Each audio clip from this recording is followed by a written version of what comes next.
Higit sa sitwasyon na suliranin, iyong dakilang kahalan. Sa gitna ng bagyo, aawitan kita.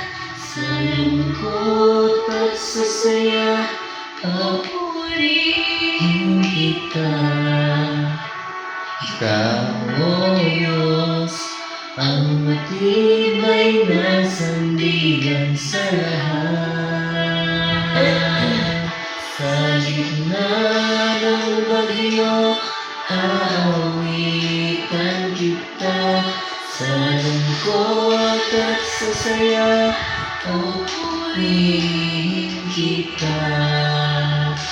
Ikaw, O Diyos, ang matibay na sandigan sa lahat.